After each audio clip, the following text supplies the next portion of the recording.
Welcome to Prabhava's kitchen. Friends, இன்றைக்கி கொத்தமல்லி rice பண்ண போகிறோம். இதுக்கு ஒரு பாதி கட்டு கொத்தமல்லியை எடுத்து கழுவி சுத்தப்படுத்திட்டு சிசரால் சின்ன சின்ன பீஸாக கட் பண்ணி எடுத்துக்கலாம்.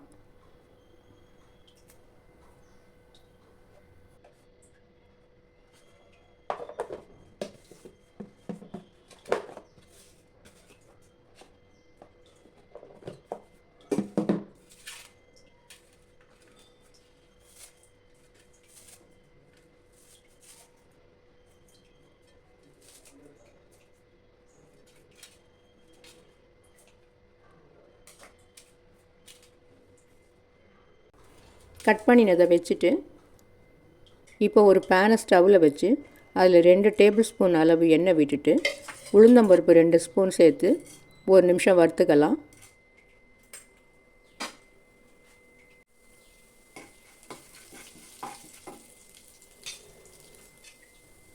இதோடு இப்போ இஞ்சி 2 சின்ன துண்டு, பெரிய வெங்காயம் 1 கட் பண்ணினது, ஒரே ஒரு பச்சை மிளகாய் இதை சேர்த்துட்டு இந்த வெங்காயம் கண்ணாடி மாதிரி ஆகிற வரைக்கும் வதக்கிக்கலாம்.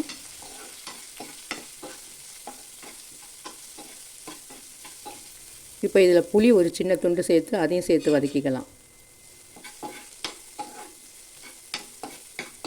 இப்போ இதெல்லாம் நல்லா வதங்கினது, இதை எடுத்து ஆற விட்டுக்கலாம்.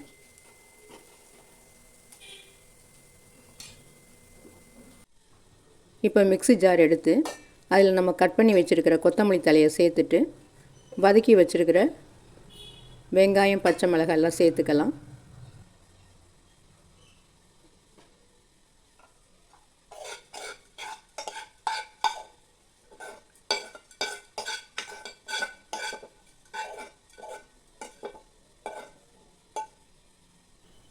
இப்போ இதோட துருவின தேங்காய் 2 டேபிள் ஸ்பூன் அளவு சேர்த்துட்டு தேவையான உப்பு சேர்த்து அரைச்சி எடுத்துக்கலாம்.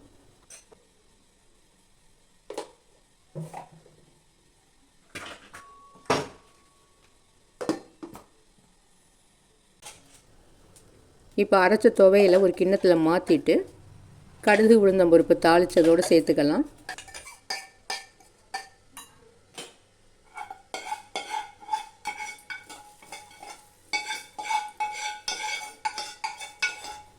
இப்போ இதை அப்படியே வச்சுட்டு இப்போ கொத்தமல்லி துவையல் ரெடி ஆகிடுச்சு. இதை நம்ம இட்லி, தோசை, சாதம் எல்லாத்துக்கும் சேர்த்துக்கலாம். ஆனால் நம்ம இப்போ கொத்தமல்லி ரைஸ் பண்ண போகிறோம். அதுக்கு திரும்பவும் ஒரு பேனை ஸ்டவ்வில் வச்சு அதில் 2 டேபிள் ஸ்பூன் அளவு எண்ணெய் விட்டுட்டு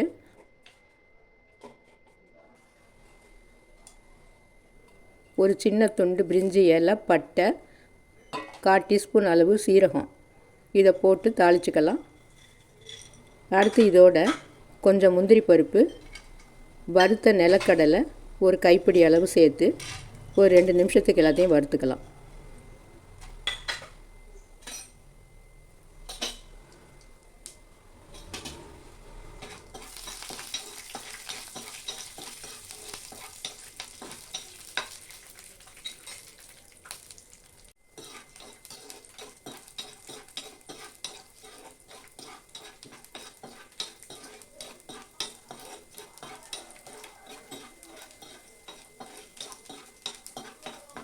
இப்போ நிலக்கடலை, முந்திரி நல்லா வறுபட்டுடுச்சு. இந்த சமயத்தில் ஒரு பெரிய வெங்காயம் நீல வாக்கில் கட் பண்ணினது அதையும் சேர்த்து நல்லா வதக்கிக்கலாம்.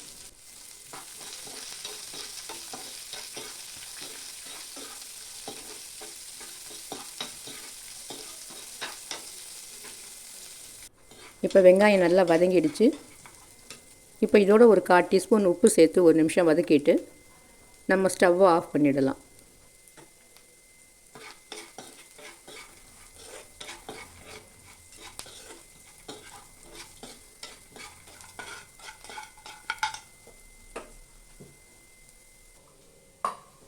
இப்போ ஒரு கிண்ணத்தில் குக்கரில் வச்ச சாதம் நல்லா உதிரி உதிரியாக இருக்கிற மாதிரி இதோட ஒரு 1/2 டீஸ்பூன் அளவு நெய் சேர்த்துட்டு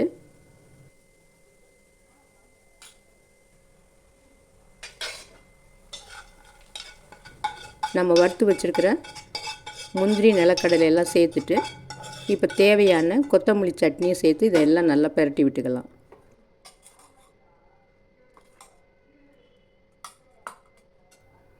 எந்த அளவுக்கு இந்த சாதத்துக்கு சட்னி தேவையோ அந்த அளவுக்கு சேர்த்து பரட்டி விட்டுக்கலாம். நாம் அந்த கொத்தமல்லி பச்சையாக அரைக்கிறதுனால சத்து குறையாமல் இருக்கும், டேஸ்ட்டும் ரொம்ப நல்லா இருக்கும்.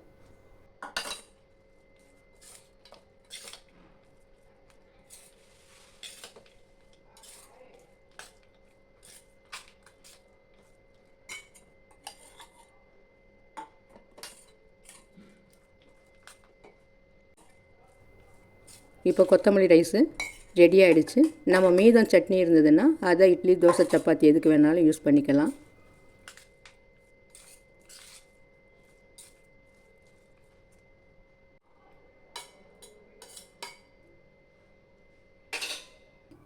இப்போ டேஸ்டியான ஹெல்த்தியான கொத்தமல்லி ரைஸ் ரெடி ஆகிடுச்சு.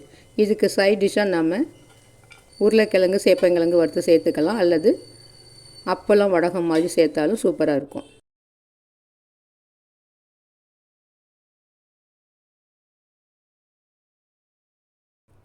இந்த டிஷ்ஷு பிடிச்சிருந்ததுன்னா லைக் பண்ணுங்கள், ஷேர் பண்ணுங்கள், மறக்காமல் சப்ஸ்கிரைப் பண்ணுங்கள். நன்றி.